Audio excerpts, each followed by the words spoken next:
Hello बच्चों, कैसे हो आप sir. Welcome to my YouTube channel Arun commerce classes.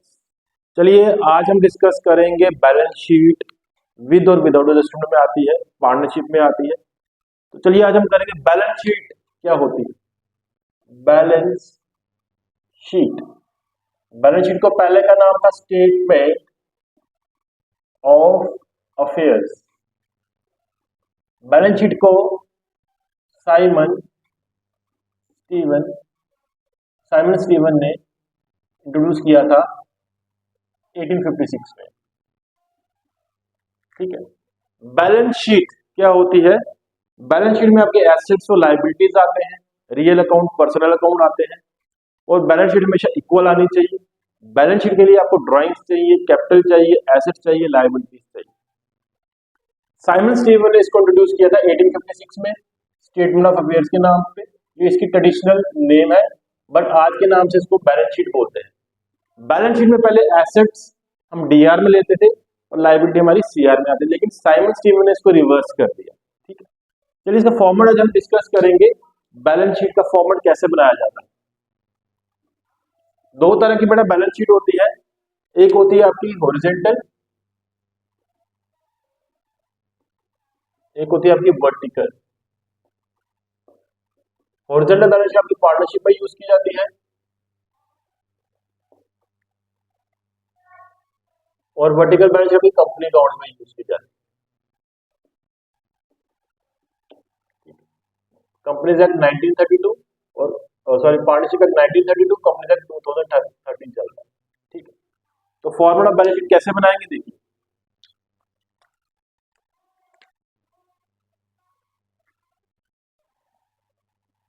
This is liabilities, amount, asset और amount.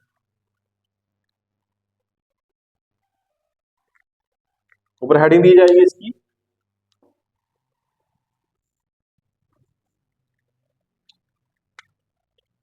Balance sheet of Kunal limited for the year ended 31st March 2024. This is your liabilities,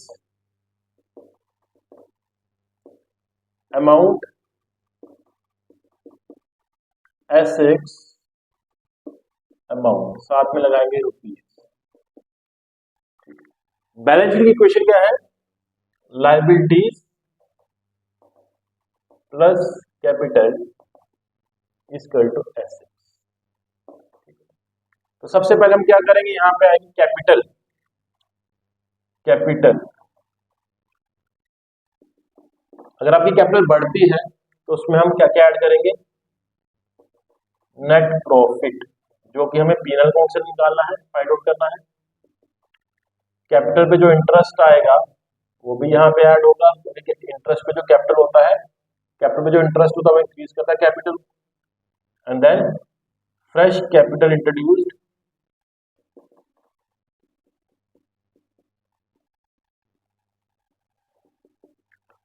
and then उसके बाद आपका ये capital बढ़ रही है net profit से, interest capital, fresh capital से, तो उसका टोटल करेंगे लेस ड्राइंग्स, चाहे वो गुड्स में हो, इन गुड्स और कैश। इनकम टैक्स से भी हमारी कैपिटल कम होती है, ये भी ड्राइंग से अंदर ही आता है। नेट लॉस से हमारी कैपिटल कम होती है, इसको माइनस करेंगे। इंटरेस्ट ऑन ड्राइंग से भी हमारी कैपिटल कम होती है, ये टोटल आ जाएगा। देन उसके बाद रिजर्व्स एंड प्रोविजंस आएंगे।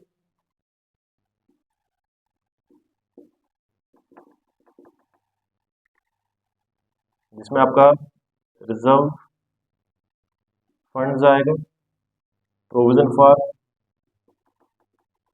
टैक्स आएगा, जितने प्रोविजन होंगे सब यहाँ पे आएंगे। उसके बाद आपकी आती है non current liabilities. Non current liabilities वो लायबिलिटीज होते हैं जिनका टाइम पीरियड 1 साल से ज्यादा होता है। डिवेंचर्स, ठीक है, उसके बाद डिवेंचर्स को बॉन्ड्स भी बोला जाता है। ठीक है, loan from bank for more than 1 year, loan from banks and financial institutions. ठीक है,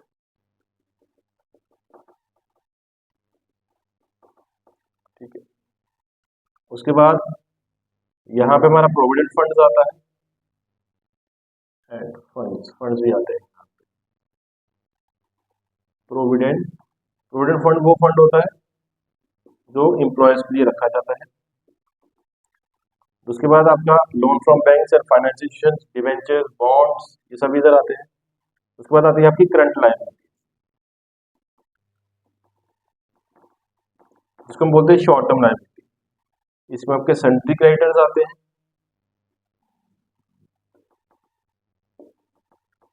बैंक लोन आता है साल का, बिल्स पेबल आते हैं,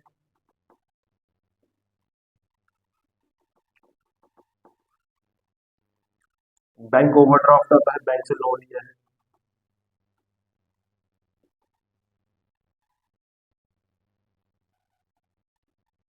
जिसका इनकम रिसीव एडवांस, जब आप किसी से एडवांस पेमेंट ले लेते हैं तो आपकी लाइबिलिटी में आता है, एटसेट्रा। तो उसका टोटल हमेशा इक्वल आना चाहिए। तो ये थी हमारी लाइबिलिटी साइड। कैपिटल कैसे इंक्रीज होगी? नेट प्रॉफिट से, इंटरेस्ट ऑन कैपिटल से और फ्रेश कैपिटल डिड्यूस्ड। देन उसके बाद कैपिटल डिक्रीज कैसे होगी? ड्राइंग, चाहे गुड्स में करो, कैश में करो, income tax, net loss, interest on finance. Reserves, provisional funds, reserve funds, provision for tax, provision for depreciation, provision for income tax, ठीक है, प्रोविजन फॉर बैड डेब्ट, ये सब यहाँ पे आते हैं। Debentures, bonds, long term non current liabilities में आता है। Loan from banks and financial institution for more than 1 year. Then उसका करंट लायबिलिटीज आती है। अब हम बात करते हैं एसेट्स की। यहाँ पे आते हैं हमारे fixed assets,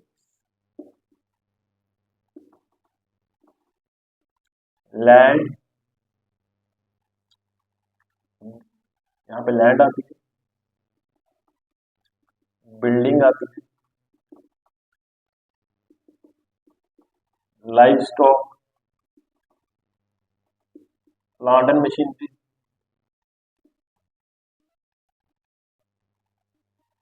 plant and machinery, vehicles आती हैं आपकी,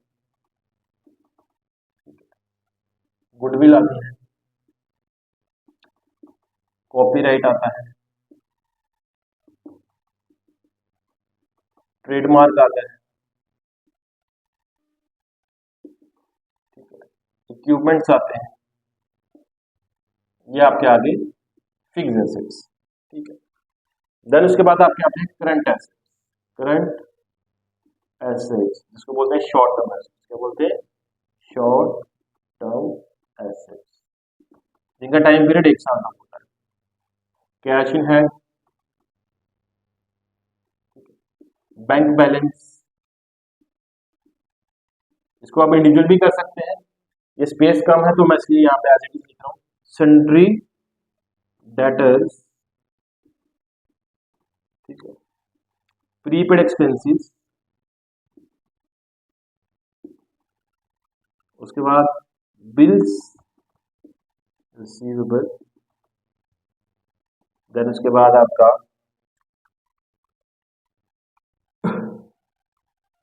और क्या होता है हमारे करंट एसेट्स। उसके बाद आपकी करंट एसेट्स में बहुत सारी आइटम्स आती हैं। स्टॉक आता है, इन्वेंट्रीज आती है, इन्वेंट्रीज, स्टॉक की जगह हम लिखेंगे इन्वेंट्रीज। इन्वेंट्रीज में आपका वर्क इन प्रोग्रेस आता है, ठीक है, उसके बाद सेमी फिनिश गुड्स आते हैं, ठीक है, उसके बाद फिनिश गुड्स आते हैं,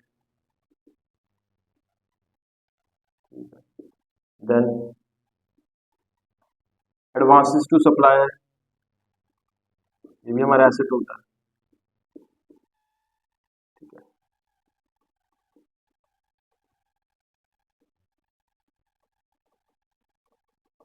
देन आपका आता है फिक्टिशियस एसेट्स।